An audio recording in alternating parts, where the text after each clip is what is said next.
मुख्यमंत्र्यांच्या आदेशानंतर शेतकऱ्यांच्या खात्यामध्ये पीक विम्याची रक्कम जमा व्हायला सुरुवात झाली। महाराष्ट्रातील 14 जिल्ह्यांमध्ये पीक विम्याच्या रकमेचा लाभ आज शेतकऱ्यांना मिळाला। शेतकरी बांधवांसाठी अत्यंत महत्त्वाची बातमी आली। 2022 ते 2025 पासून रखडलेला पीक विमा आता थेट शेतकऱ्यांच्या खात्यामध्ये वितरित होत आहे। 12,700 कोटी रुपयाचा निधी मंजूर झालेला असून पीक विमा कंपन्यांना मुख्यमंत्र्यांनी थेट आदेश दिले। परंतु हे हप्ता वाटपाची रक्कम शेतकऱ्यांच्या खात्यामध्ये जमा होत असताना विमा कंपन्यांकडून पात्र शेतकऱ्यांची यादी बनवण्यात आली आहे। शेतकऱ्यांच्या खात्यामध्ये पैसे सोडण्यासाठी मुख्यमंत्री देवेंद्र फडणवीस साहेब आणि कृषी मंत्री यांच्यामध्ये एक बैठक पार पडली। त्यानंतरच 12,700 कोटी रुपयाचा निधी मंजूर झाला। हा निधी विमा कंपन्यांकडे पाठवण्यात आला असून विमा कंपन्यांकडून हप्ता वाटपाला सुरुवात झाली। परंतु हे पैसे शेतकऱ्यांच्या खात्यामध्ये वितरित होत असताना विमा कंपन्यांनी कोणत्या शेतकऱ्यांना पात्र ठरवलं आहे आणि कोणत्या शेतकऱ्यांना लाभ मिळालेला आहे हे आपण पाहणार आहोत। महाराष्ट्रातील 14 जिल्ह्यांमध्ये आज हप्ता वाटपाचा पहिला टप्पा पार पडलाय। परंतु विमा कंपन्यांनी कोणत्या शेतकऱ्यांच्या खात्यामध्ये पैसे सोडले आणि कोणत्या जिल्ह्यातील शेतकऱ्यांना लाभ मिळाला हे पाहूया। शेतकरी बांधवांनो, हेक्टरी पीक विमा शेतकऱ्यांच्या खात्यामध्ये सोडत असताना सरकारने एक नवीन नियमावली बनवली होती। त्यानुसारच शेतकऱ्यांची पडताळणी पार पडली। मुख्यमंत्री देवेंद्र फडणवीस साहेबांनी एक समिती स्थापन केली होती। त्या समितीमार्फत शेतकऱ्यांची पडताळणी झाली आणि त्यानंतर विमा कंपन्यांना आदेश देण्यात आले। परंतु विमा कंपन्यांना जेव्हा मुख्यमंत्र्यांनी आदेश दिले त्याचवेळी विमा कंपन्यांकडून एक धक्कादायक बाब देखील समोर आली। शेतकरी बांधवांना पैसे तर मिळत आहेत, परंतु हे पैसे मिळत असताना विमा कंपन्यांनी एका विशिष्ट अटीनुसार शेतकऱ्यांची पात्र यादी बनवली होती। त्यामुळेच महाराष्ट्रातील 14 जिल्ह्यांमध्ये हप्ता वाटपाचा पहिला टप्पा पार पडताना या अटीनुसारच शेतकऱ्यांच्या खात्यामध्ये पैसे सोडण्यात आले। त्यामुळे आपण पाहणार आहोत की महाराष्ट्रातील 14 जिल्ह्यांमध्ये हप्ता वाटपाचा पहिला टप्पा पार पडत असताना कोणत्या शेतकऱ्यांच्या खात्यावर पैसे जमा झाले। खासगी आणि सरकारी बँकांमध्ये पैसे सोडत असताना शेतकऱ्यांना विशेष अनुदान देखील दिलं गेलं। राज्य सरकारने 12,700 कोटी रुपयाचा निधी मंजूर केला, परंतु अनेक जिल्ह्यांमध्ये शेतकऱ्यांच्या खात्यामध्ये विशेष अनुदान योजनेचे पैसे देखील वितरित झाले। अतिवृष्टी असेल किंवा पिकाचं नुकसान झालेली भरपाई असेल, अशा अनेक शेतकऱ्यांच्या नुकसान भरपाईला मोठ्या संकटाला शेतकऱ्याला सामोरं जावं लागलं आणि त्यांना आर्थिक सहाय्य हे सरकारकडून आज मिळालं। केंद्र सरकारकडून देखील शेतकऱ्यांसाठी विशेष अनुदान योजनेसाठी निधी मंजूर झाला। महाराष्ट्रातील प्रत्येक शेतकऱ्याला सरकारकडून विशेष अनुदान योजनेचा लाभ मिळणार आहे। त्यामुळे शेतकऱ्यांसाठी आणखीन एक विशेष बातमी आली। शेतकरी बांधवांनो, दोन्ही योजनांचे पैसे तुमच्या खात्यामध्ये वितरित होत आहेत, पण तुमच्या रेशन कार्ड वरती देखील आता शिक्कामोर्तब होणार आहे। म्हणजेच नेमकं काय हे आपण आजच्या व्हिडिओमध्ये पाहूया।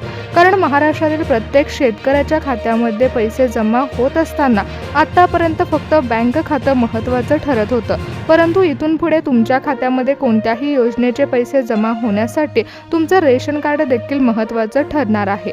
त्यामुळे जर तुमच्याकडे पिवळं रेशन कार्ड किंवा केसरी रेशन कार्ड असेल तर व्हिडिओ लक्षपूर्वक पहा, कारण पीक विम्याची रक्कम आता थेट शेतकऱ्यांच्या खात्यावर जमा व्हायला सुरुवात झाली आहे। पहिला टप्पा आज पार पडलाय आणि पुढील 2 दिवसांमध्ये दुसरा टप्पा देखील पार पडणार आहे। कारण कृषी मंत्र्यांनी पीक विम्याचे पैसे शेतकऱ्यांच्या खात्यावर जमा करताना जिल्ह्यानुसार 2 टप्प्यांमध्ये विभागणी केली। तर मुख्यमंत्र्यांनी देखील या ठिकाणी निधी मंजूर झाल्याबरोबर पीक विमा कंपन्यांना आदेश दिले। त्यामुळेच पैसे शेतकऱ्यांच्या खात्यावर जमा होत आहेत। आता पीक विमा कंपन्यांनी हे पैसे कोणत्या अटीनुसार सोडले आहेत याची सविस्तर माहिती देखील आपण घेणार आहोत। जर तुम्ही शेतकरी असाल आणि तुमचं बँक खातं जर सरकारी बँकेमध्ये असेल तर तुमच्यासाठी एक विशेष बातमी आली आहे।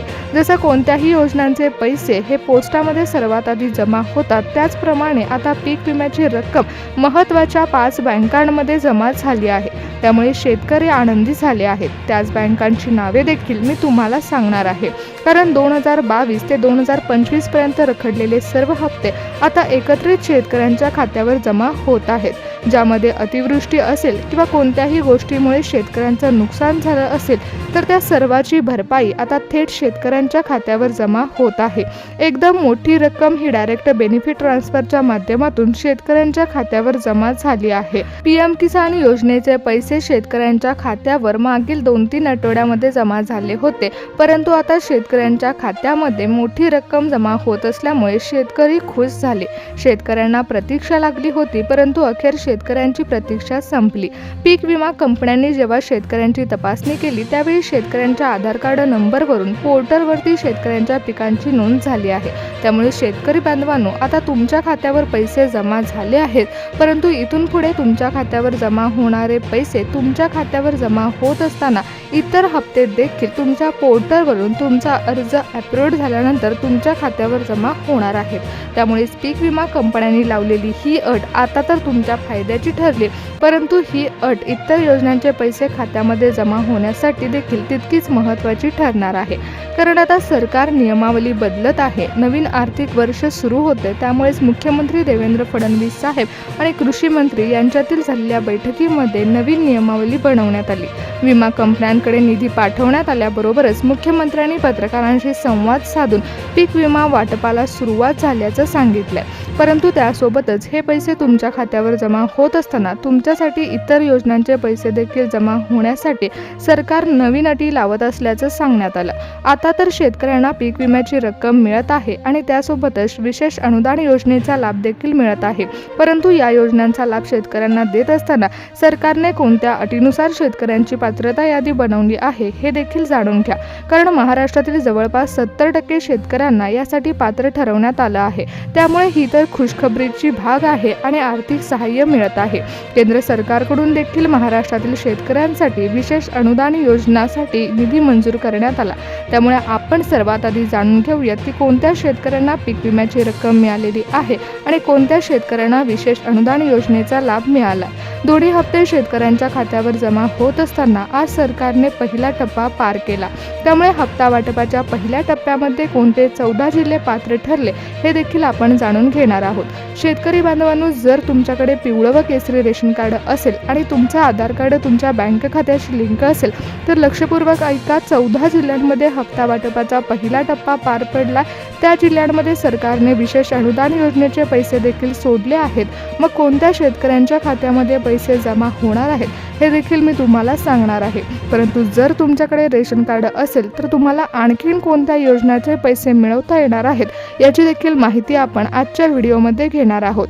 कारण युद्धजन्य परिस्थिती सुरू असताना सरकारने शेतकऱ्यांसाठी आणखीन योजना चालू करणार असल्याचा विचार केला आहे. त्यामुळे पुढील कागदपत्रांची पूर्तता करून तुम्ही आणखी नवीन योजनांचा लाभ देखील घेऊ शकता आणि हे पैसे डायरेक्ट बेनिफिट ट्रान्सफरच्या माध्यमातून तुमच्या बँक खात्यामध्ये जमा होणार आहेत. त्यामुळे कोणत्या बँका यासाठी पात्र ठरणार आहेत आणि कोणत्या बँका यामधून वगळल्या जाणार आहेत याची देखील माहिती जाणून घ्या. मुख्यमंत्र्यांनी स्वतः पत्रकारांशी संवाद साधत असताना विशेष बातमी दिली. त्यामुळे आता महाराष्ट्रातील सर्व शेतकऱ्यांसाठी खुशखबर आली आहे. शेतकरी बांधवांनो, तुमचं नाव हे पात्र शेतकऱ्यांच्या यादीमध्ये आहे का हे नक्की बघा. कारण कालच मुख्यमंत्र्यांनी शेतकऱ्यांसाठी एक परिपत्रक जाहीर केलं, ज्यामध्ये स्वतः कृषी मंत्र्यांनी स्वाक्षरी केली. 12,700 कोटी रुपयाचा निधी मंजूर झाला. त्यामुळे 14 जिल्ह्यांमध्ये हप्ता वाटपाचा पहिला टप्पा आज पार पडला. महाराष्ट्रातील सर्व जिल्ह्यांची पीक विमा यादी या ठिकाणी सरकारच्या माध्यमातून जाहीर झाली आहे. 5 मिनिटापूर्वी जाहीर झालेल्या यादीनुसार जिल्ह्यांमध्ये पैसे वाटपाचं काम पार पडल्याचं सांगण्यात आलंय.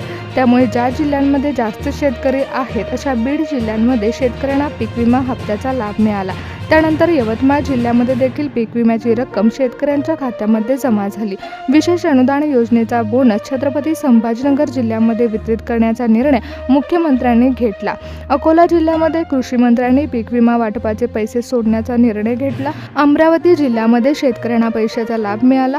अतिवृष्टी नुकसान भरपाई शेतकऱ्यांच्या खात्यामध्ये जमा होत असताना सोलापूर जिल्ह्यातील शेतकऱ्यांच्या खात्यामध्ये पैसे जमा झाले. बुलढाणा जिल्ह्यातील शेतकऱ्यांना विशेष अनुदान योजनेचा लाभ मिळाला. सांगोला जिल्ह्यामध्ये देखील शेतकऱ्यांच्या खात्यामध्ये पैसे वितरित झाले. सातारा जिल्ह्यामध्ये हप्ता वाटपाचा टप्पा पार पडला असून शेतकऱ्यांना लाभ मिळाला.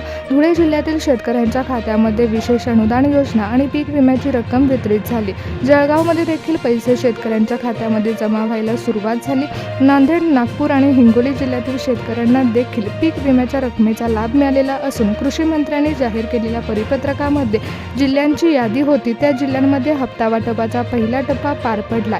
अखेर पीक विम्याची रक्कम शेतकऱ्यांना मिळालेली आहे. परंतु त्यासोबतच केंद्र सरकारने विशेष अनुदान योजनेचा बोनस देखील जाहीर केला आणि ती रक्कम देखील आता 14 जिल्ह्यातील शेतकऱ्यांच्या खात्यावर जमा होत आहे.